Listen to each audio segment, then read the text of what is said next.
This is the Reflector Reflections podcast. My name is Annie. Join me as we sample around the world the amazing humans that exist in the land of human design, gene keys, astrology, metaphysics, all the things. In this series, we are showcasing guests in the human design community and bringing recognition to them in the work that they do in the human design space, and get to know them a little better in how they experiment and navigate their unique design. Today's beautiful conversation is with Emi. Emi is a 2/5 Splenic Manifestor and the owner of Expansive Evolution. She supports individuals and teams in their journey of change, growth, and transformation. And it's interesting because change, growth, and transformation is what led me to her through her podcast. And we're going to get into that today because it was hugely impactful on me. So welcome, beautiful soul. Oh, thank you so much, Annie. It's such a pleasure to be here.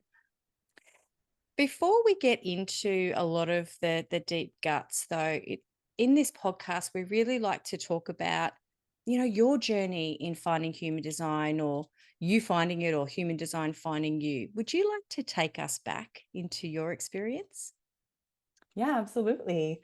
So I'm about, I think, 2.5 years into discovering human design, rediscovering human design, actually, because I did come across the imagery of a body graph probably 5 or 6 years ago, immediately got turned off by it, which I hear many manifestors have a similar reaction to it. I think there's some sort of sense of, what is this and who is this guy telling me who I am? But the thing that really hooked me in was learning about my manifestor aura, giving me an explanation, finally, the only explanation that I've ever found thus far for why some people are just completely and very quickly repelled by me in an instant of meeting me. And that's what hooked me. That's what really got me, hooked me. And I said, okay, there's something to this. I'm going to explore this more, and kept digging, kept learning, kept learning. And the more that I explored, the more I thought, okay, there's definitely some coincidences here, perhaps, that knows a little bit more than I thought. And took many courses. I've learned from many different teachers already. And yeah, I've been offering readings for a year, and it's been a wonderful experience. Ironically, I have more reflector clients than projector clients, which is crazy. So yeah, that's been my journey thus far in a short little snippet. Yeah, of course. Well, listening to how I found your podcast, and it was so nourishing to hear somebody speaking just as you are speaking in your podcast. You're sharing it, and you often you mention, oh my gosh, I don't know if this is, business suicide, by sharing so much, but it's like, no, that's a beautiful sharing. So discovering you're a manifester. I know for me, discovering I'm a reflector, that's a completely different ball game. But how, like you just saying there before, which I laughed about, it's like, oh, I didn't really want to get on board with this because it's like someone telling me who I am. Sorry, that made me laugh because it's so accurate. But what are some of the first things that you started to really notice in discovering human design? Like, how did you go into situations or social circles and really start feeling into that aura? I think at the beginning, to really be honest, I think at the beginning, I had been exposed to so much information about the manifestor aura being so powerful and so impactful, and I did not really resonate.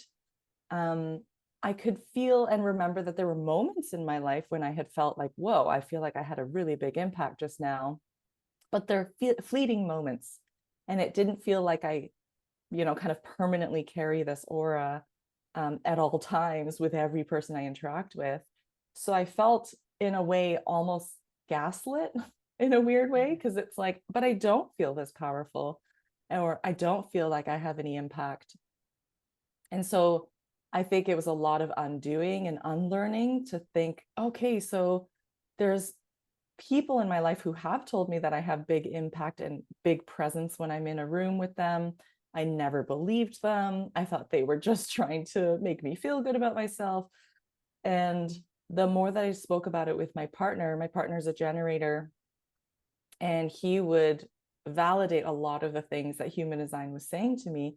And he actually really helped me integrate it more into my conscious awareness that when you're not actually stepping into this power that you actually have, you're using it irresponsibly.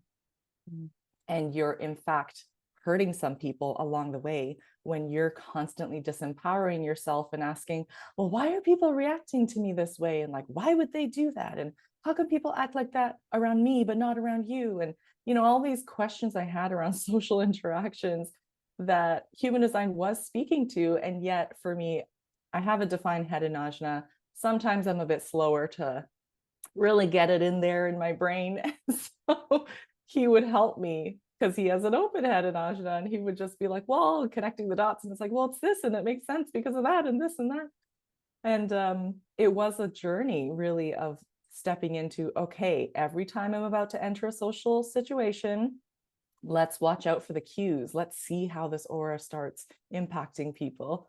So I love kind of doing that now. I actually love meeting new people now because I'm like, okay, let's see how this person reacts to me. It could go either way. So yeah, it's been really fun and interesting, and a lot less hurtful when people are repelled by me. Mm. Now I don't take it so personally. Now I know this was kind of meant to be. This person wasn't meant to be in my life right now, and that's okay. Mm. Mm-hmm. I think there's so much pressure often on manifestors, when I can only imagine, so I can only speak for my myself. I can't speak for you or all manifestors, but I could imagine that there's so much pressure. You pull up the chart, it says to you, you're an initiator, you're here to impact. And it's like, as you were just saying there before, I didn't feel that at all. And I could imagine for me, if I was to have that, I'm just like, oh my gosh, what? So you mean now I've got to initiate everything? I've got to do all these things? So the language can sometimes get quite convoluted, can't it? And Yeah. I speak to some readers and I say, how does that feel for you to read your aura is closed and repelling? It's like, ouch. Yeah. Yeah, it is quite it's quite jarring and shocking. um and in a way, it actually for me was an area of solace, though, because it did kind of give me again that explanation that this is what's going on. It's not because of what you were wearing that day or something you said or that you were smelly or whatever. Like it was just that your aura just put them off. And for me personally, I'm a survivor of domestic violence, and from people who I was supposed to trust the most, all the way to complete strangers in social situations in a big city. And, when that kind of stuff happens to you, you really start asking, what's going on with me? Why am I attracting this type of behavior from men in a violent way, in a sexist way, in a patriarchal way?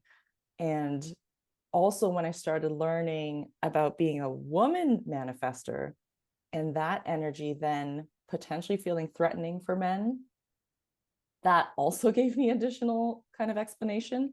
So that was, again, as much as it was both upsetting, it was also a solace because it, again, just made me feel like, so they were just threatened this whole time. Yeah. And people say that to make you feel better, like, oh, well, guys do that because they're just insecure and they're threatened by you. And again, I just never really believed that stuff until now. Yeah. And it's kind of like they try to snuff you out. Like, if somebody shines brightly, it's like if you're a bright candle in a room and you're like too luminescent, that try and dim your light. Women do that to each other as well, or have done throughout eons as well. Outside of it's Yeah. nasty shit, friend. So I Yeah. could only imagine how that feels for somebody carrying that energy that you carry, that people are just constantly trying to pull you down, snuff you out. Yeah, absolutely. Yeah. And I think, I don't know if you've had this experience, I'd be curious to hear, but for me, knowing that, because I always felt different, and knowing that I was only part of 9 to 10% of the global population also made me feel like, okay, there's an explanation for this again. Yeah, did you feel that way, learning that it was only 1% being a Mm, reflector? yeah, I went on a 3-day bender, friend, when I found I'm, I often use my Australianism here, but I've kind of said to you off air, I said, oh, Canadians and Australians, we kind of get each other. But Yeah. I did, and it probably did last a lot longer than that, but I'm just going to call 3 days where I cried, laughed, literally walked around with this thing in front of me because, like you were saying, I felt so seen. I felt like I couldn't disprove it. And trust me, I've tried. I've got a first line. I've tried to disprove. I'm a critical thinker and I just can't. I just go, when you feel it, you know, you just go, okay, this is something that has, given me. That's the best way I can Mm. describe it. It's given me myself back to myself. Do you feel Oh, that as that is well? so beautiful. Oh, I love that. Yeah, absolutely. I do feel that way. Yeah, yeah. And it's a journey, even still, of finding myself back to myself, you Yeah. know? Yeah, yeah. I want to ask you about informing, if I may. I Hmm. um I look after a little manifester here. He's a little special little boy who comes into my space a couple of times a week, and he mingles with my family. So all up, we have all types in this family when he's here, and I am learning from manifestors how to teach him to inform. How does Mm. that feel for you when you had to learn that, or not learn it? That's incorrect, but informing. How does that feel for a manifestor from a manifestor? Yeah. I mean, I was just telling a client this morning actually that I think it really actually took me a year to learn how to inform. It is a relearning, even as an adult, because I think we're taught as young children to fall in line. I grew up in a Japanese household, and there's strict rules, and there's strict rules around behavior, how to be a good child, a good girl, how to not upset the parents, how to not upset school, don't get called home by the principal, all these things. And what does a good Japanese girl do? So there's a lot of these kinds of, ways of parents saying, no, you can't do that. No, I don't like you doing that. No, that's dangerous for you. No, we don't do that. The proverbial we. And so I think as young manifestors, we learn, oh, so the world just wants to control me. And I think we internalize that and then start hiding things, maybe keeping things a secret. And it's kind of a metaphorical sneaking at midnight to go into the cookie jar to get the cookie. We start doing that with everything in our lives. And I think it shows up at work, in workplaces. I know I've definitely done things where I'm like, I don't need to tell them all the details. Let me just go ahead and do this because they're not going to like it. I know they're not going to like it. But that is an assumption that we also have as manifestors that I would love to challenge some manifestors with, that it's not so much that you're always right about people wanting to control you, and you're not always right about people being against what you want. And I think, at least for me, I really internalized that belief. I just thought the world is against me, and people say they love me, but they don't like it when I start getting free and wanting to do what I want to do. But what I had to learn with informing was start small. When you really don't want to inform, start with the small things. And some of the small things I did were things that I thought, I'm going to go and do this. And if someone tries to stop me, I don't care. I'm still going to go ahead and do it. And fuck them. And I'm going to go ahead and inform as a practice and as an exercise. And I'm still going to go carry on and do my own thing. And what I found with every small thing that I informed about, people would actually be supportive and people would actually be receptive. And I did not get the resistance that I thought I would get. The irony of it all. So then I started practicing with bigger and bigger things like, oh, I want to purchase something quite expensive, or I'm going to take a trip here, things that were more significant. Again, did not meet the resistance that I thought I would. One example I can share is leaving a pretty safe and well-paying job with our local government to pursue human design. I mean, my mom was like, okay. And I thought I would get far more resistance from her. But by that time, I had been, practicing informing, and I was getting good results.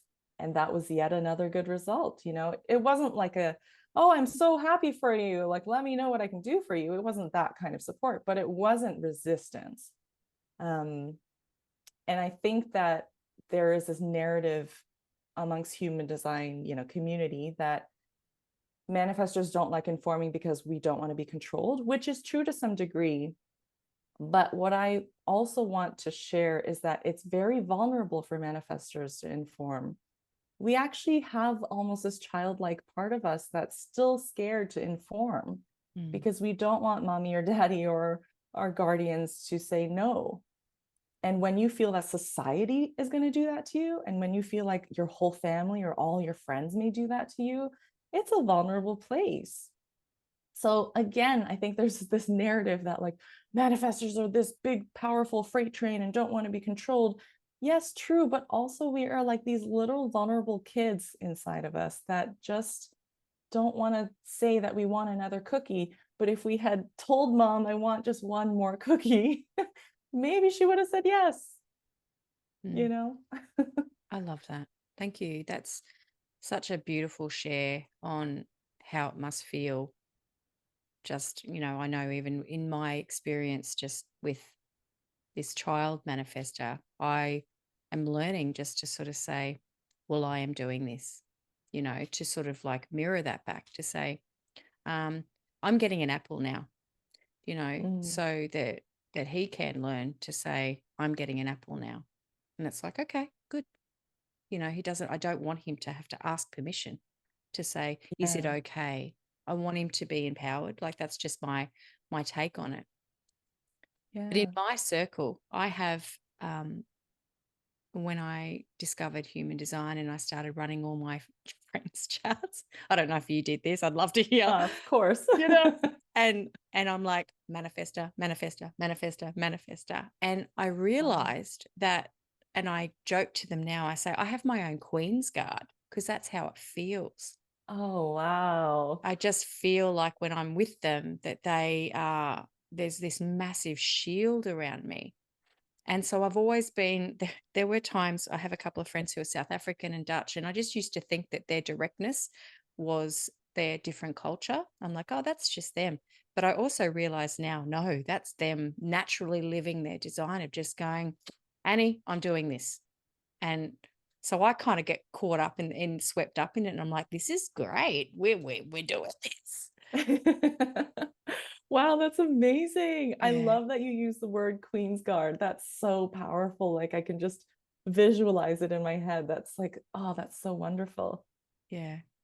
I just don't, I've just had a natural grace with them, I suppose, because they naturally orbit towards me and I don't know why. One day I'm going to figure it out, but I think that I talk to different people and they always kind of, there's a certain type or a certain profile that really comes to them. I don't know if you Mhm. have that. You were just saying there before that you have reflectors come to you, which is interesting. Do you have a certain Yeah. profile that possibly clings to you? I have so many 4/6s. I Yeah. mean, so like majority of the people around me in my personal life and through clients are 4/6s. And I have no 4-line energy in my chart. None. And so I love that I can learn from the people around me around like relationships and authenticity and intimacy and how do you establish that and how do you balance things when things get a little rough in relationships. Like I go to my 4/6 friends because I'm like, I need advice here. And when you like, because you're splenic, and Mhm. when they teach you about, I've got a splenic projector daughter, and I love the now. I call them the now moments, like living Mhm. in the now moments, and I see it in action all the time.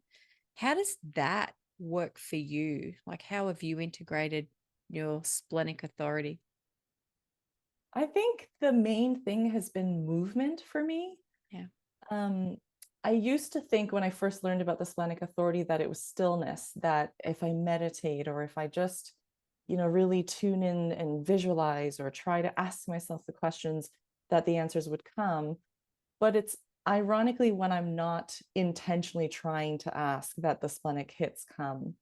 So it'll be while I'm showering or washing the dishes or stretching and doing yoga or going for a walk or sometimes even mid conversation. I'll be talking or listening and then I hear the splenic hit come up, and so it's actually while I'm in movement. So I think that there's something there around the lymphatic system and the lymph moving through my body and the blood moving through my body that allows these universal, kind of guidances to come through in the moment. So that's been a beautiful realization for me that, it doesn't have to be like rigorous movement. It's just when you're in flow. And I think that flow word is important for me as a splenic authority. And it naturally comes up. And perhaps one day I'll be able to ask myself something and, command the spleen to speak to me. So far, I have not been able to do that really. My mind usually just kicks in and gives me an answer. And I'm like, no, no, no, not you. I'm not asking you. But yeah, so movement, it's been a really interesting experience with observing that the most powerful splenic hits I've ever had are usually around health or actually people passing.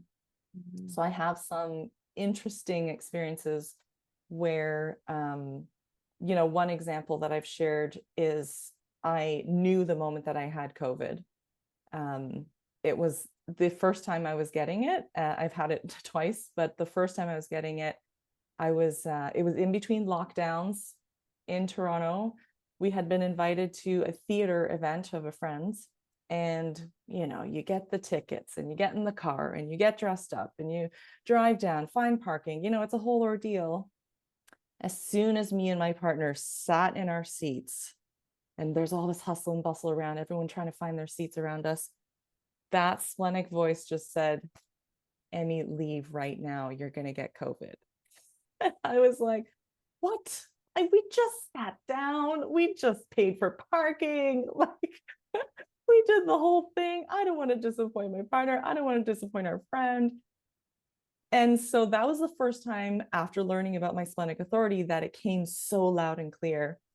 And I said, you know what? This is okay. Noted, noted. What I did with it was I did choose the old way. I chose to stay in that theater, watch the whole show, even went out to some sort of bar or something after that. And I was like, okay, let's test this out. Was this true or not? Girl, it was true. Of course it was true. So I tested positive within a matter of days. And so that was my first, knowing about my human design, knowing about my splenic authority, hearing the spleen telling me, you're going to get sick right now, get out.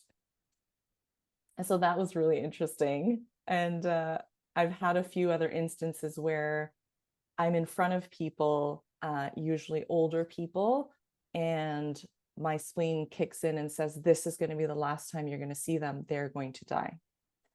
And so I've had that happen 3 times in my life with people in my life, and it's been accurate each time within a matter of weeks or months.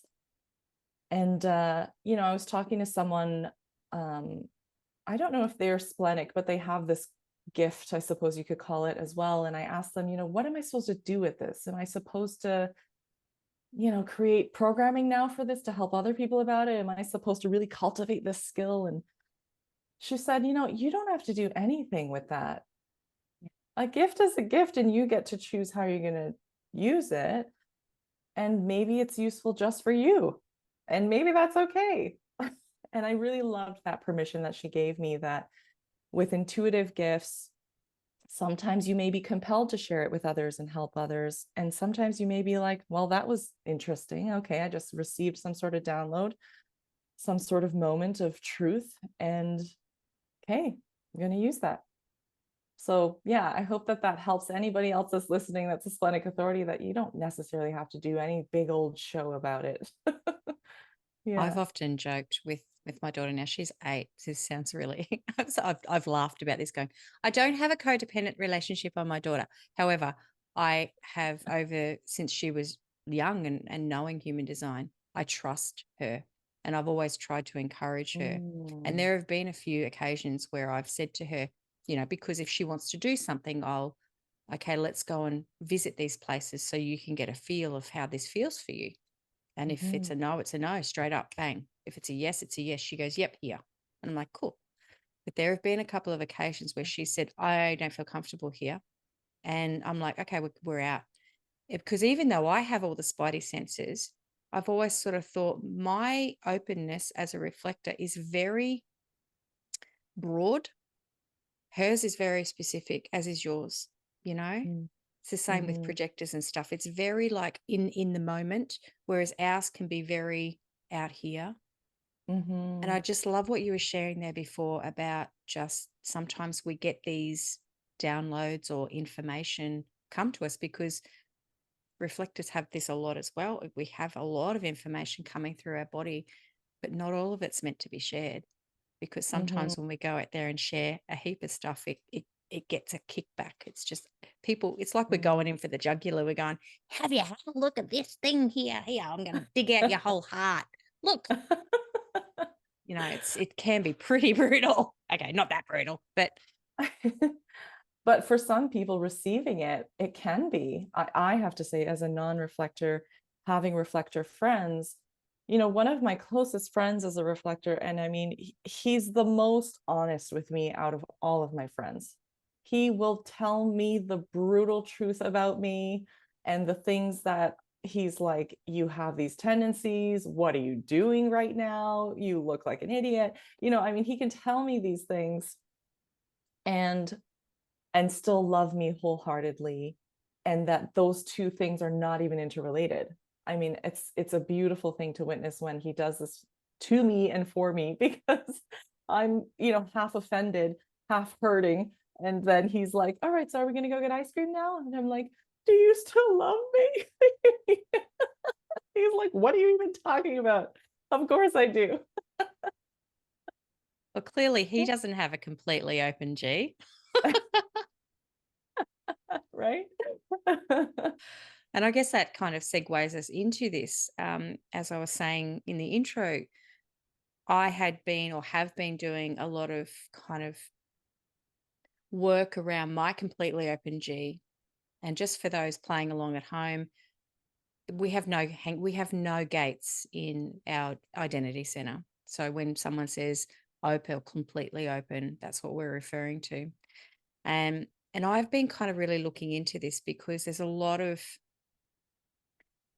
talk, a lot of language in this space where I was starting to not feel aligned with.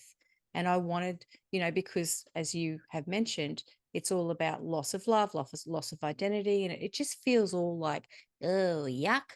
And I've kind of started to evaluate this open G of mine as a pure heart and love expression.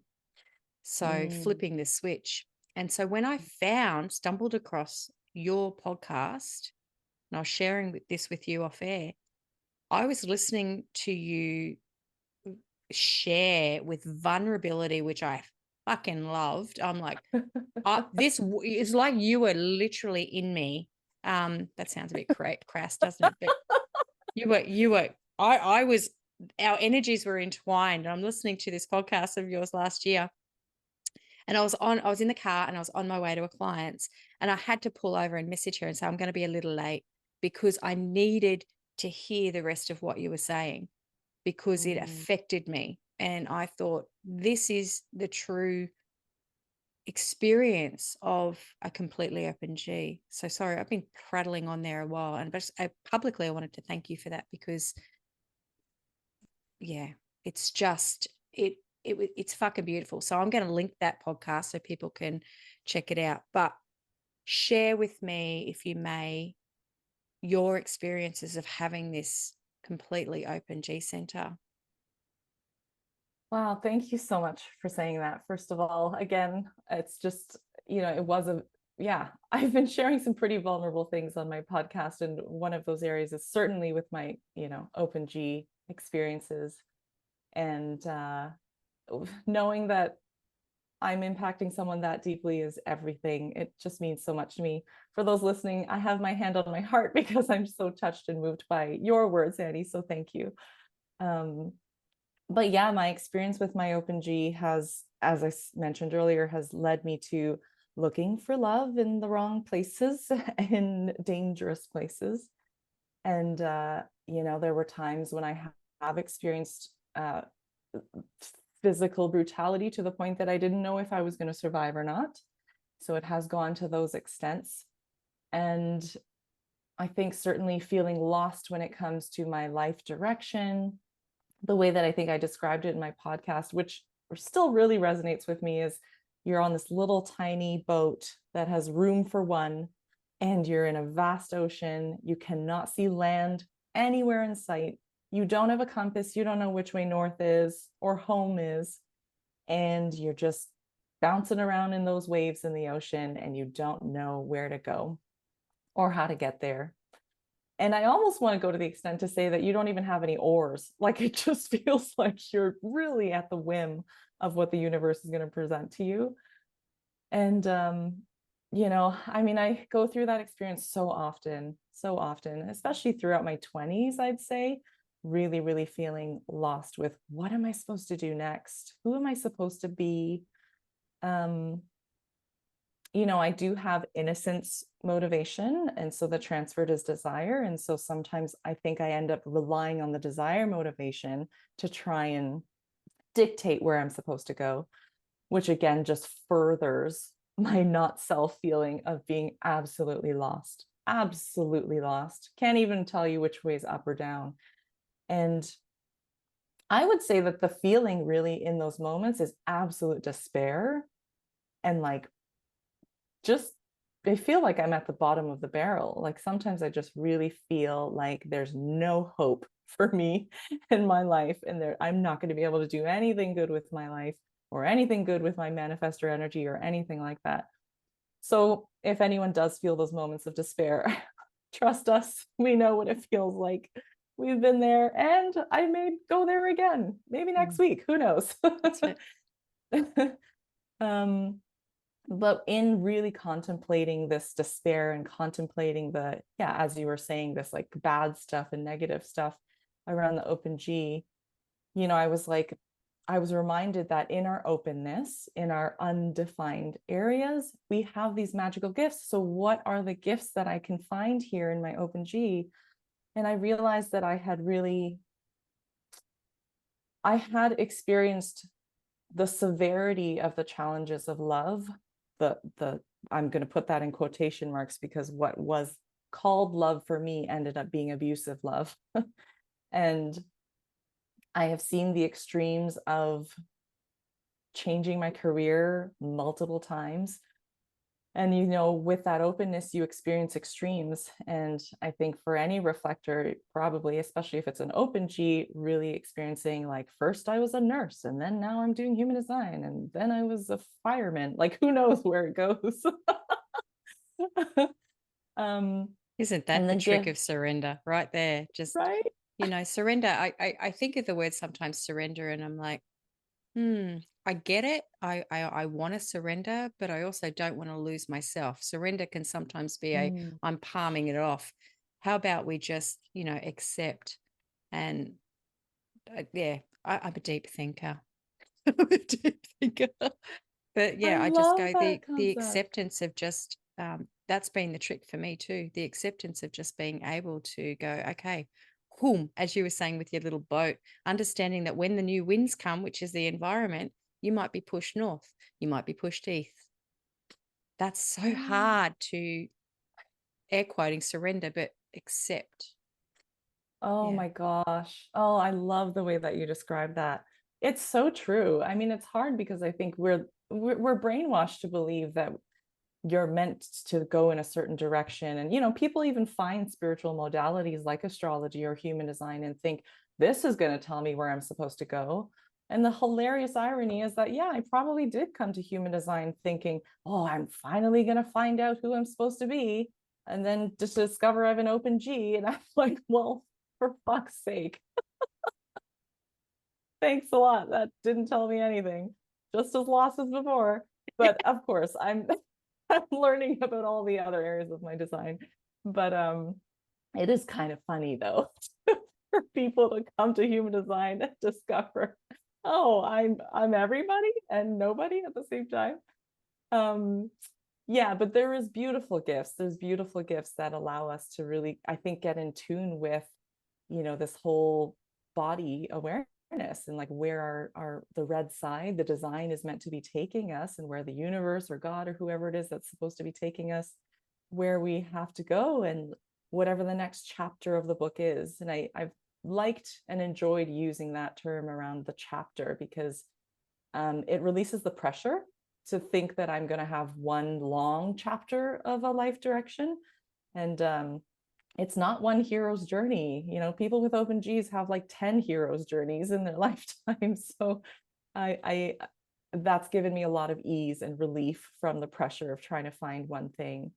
And I like to experience travel. I'd like to experience different chapters of my life and different elements of me and showing up in different ways around different people. And I'm really learning to embrace that and embracing life itself. And to me, I don't know if you agree, but to me, as much as I am quite defined as a manifester, I feel like I've been gifted with the open G to really experience all that life has to offer.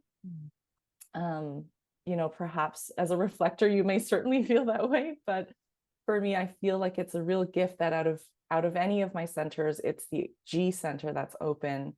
And I feel like it's a wonderful opportunity actually that I've been gifted, because I get to experience so much about this universe and this thing we call life and this planet that we call Earth and these beings that we call humans. It's a real privilege to be Yeah. able to take it all in this way.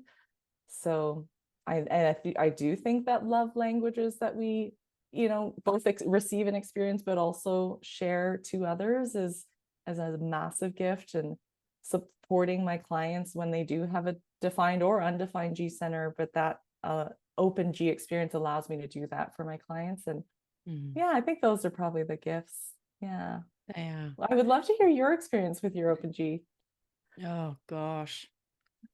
That's, I think, why I had to pull over in the car, because just listening to that podcast of yours and how you navigated, I was like, I know I'm completely different aura type and my life's different, but it was samies, And I thought, wow, how much I've been pushed and pulled throughout my life by everybody else.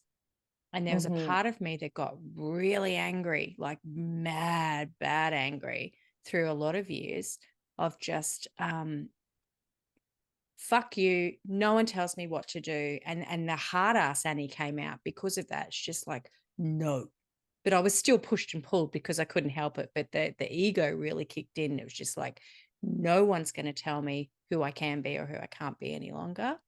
And so what Mm-hmm. happened is in that space of putting up these walls, I became really resentful, really bitter, and it was just like, Mm-hmm. it actually worked against me because Yes. that's not how it's supposed to be. So I then had to spend time kind of like, pulling down all those bricks that I'd created and opening back up to that space.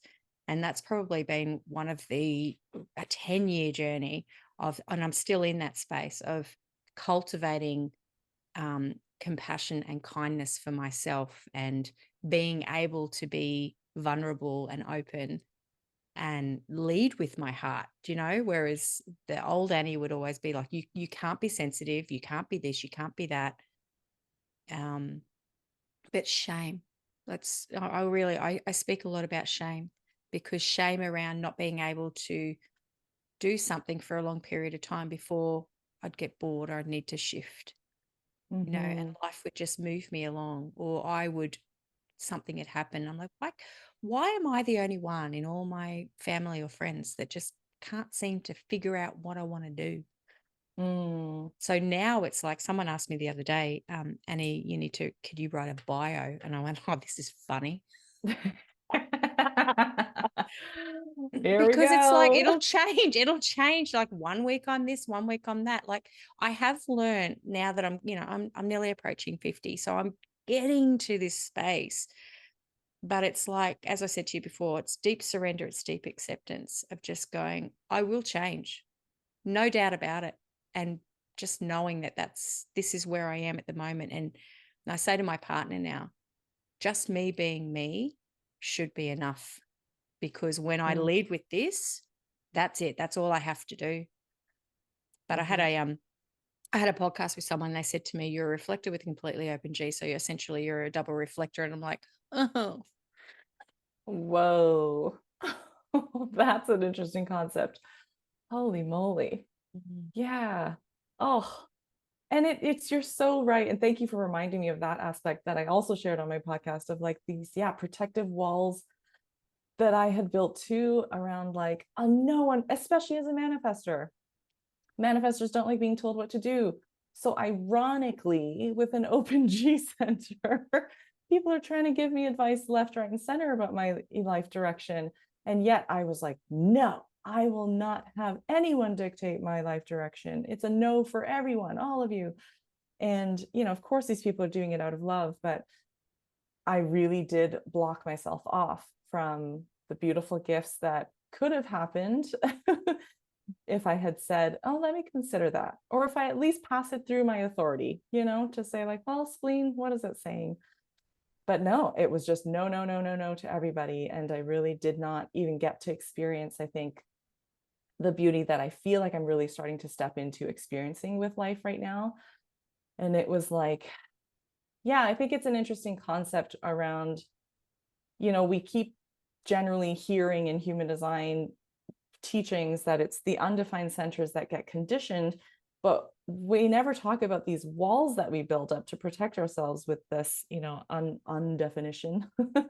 um, and reflectors having that ability to have the aura that is kind of protective allows perhaps a net additional layer. But of course, you're still going to be trying to protect yourself and saying your no's and drawing your boundaries. And to me, having trauma and, healing from PTSD meant that I did have to swing the pendulum, and I'm okay with that. I'm not regretful that I did say all those no's and that I blocked myself off. I'm absolutely not regretful because I know that my healing journey required me to go to the end of the spectrum or the swing of the pendulum to say, you know what, I need to learn to say no, so I'm going to start saying no to everything.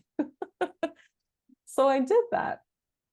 And now I'm seeing, okay, I can see that there was some cons there. So let me swing back into a more balanced state that allows me to truly tune into my splenic authority to determine what's a yes or what's a no for me. But yeah, it's a challenging one, especially as a manifester, because you have to learn. Some people will give you advice and maybe it's the tone, it's the delivery. Are they trying to tell you what to do? I don't know. But with an open G, you're gonna have to have at least a consideration because these people and these suggestions are coming into your awareness for a reason. And it doesn't mean that you have to say yes to all of them, but at least consider them. I love that." And one thing I've also really learned about the open G is, um, like I know for you, even though we look back throughout a life and we're like, well, did I do that or did that happen to me? But you know what? Even if we were to gift ourselves, our past selves, the knowledge that we have now, we wouldn't have been prepared to hear it, because Oh, the one of the 100%. gifts of these open centers is they have to journey through it. They have to, so that we can Mm, then, it's this wind up of energy that just needs to build to be able to then allow it to spring forth to benefit humanity, to benefit the people that come into our awareness. It's like a third right. line, really. Like it's that experiential learner through the G, through the heart. I know. Oh, thank you so much for sharing that. That That was just weird. That like just came. What Oh the my fuck? gosh. Yeah, my defined ajna was like, yeah, all these puzzle pieces, like you totally just connected them. And I'm like, oh, of course. Thank you. That's beautiful and brilliant and so true. I love Yeah. that because you and I both got well, you've got the channel, the 1156, and I lead my sun gate is in gate 56. And I was really excited when you shared your chart with me because I'm like, oh my God, finally, have a look up. No, I get really excited. Like I can actually draw down and speak correctly what I'm trying to say, as opposed to just going, oh, I gotta think about it and it's not coming out. Yay. Oh, this is Yay, thank you. fun. Oh, we have been going for a while. This has been such an honor. Thank you so much for being here with us. Thank you just for sharing yourself. And I'm going to put in the show notes the link to your podcast. But can you share with us you and what you're offering to the world as a part of your business, Emi? Oh, yes. Thank you so much. Yeah, so my business is called Expansive Evolution. I think it really aligned up with my manifestor freedom, that I desire, but also with my own incarnation cross. And I really love supporting my clients with readings or with coaching in their own journey of expansive evolution, finding their evolution to step into themselves as we've been talking about and expanding. We just talked about in a way our open G centers kind of contracting, right? And putting up these walls. And so it's really this like process of unfolding and emerging and expanding. So yeah, so I just offer an initial reading, and then once you go through that, and if you're interested to continue to work with me, then you can buy a coaching package with me. And I am working on some other projects that hopefully will be released next year. And we're recording this in February, so this is going to be a while, but I am excited about those projects that I'm already working on in the background. And yeah, you can find me on Instagram at expansive.evolution or on my website, expansiveevolution.com. And I look forward to meeting you if you feel called. Yeah, And thank you so much, Annie. It's been a pleasure. you are welcome. Such a gift. Everyone's such a gift to the world. And it's just beautiful to sit in space with people and hear their actual journey. So thank you again.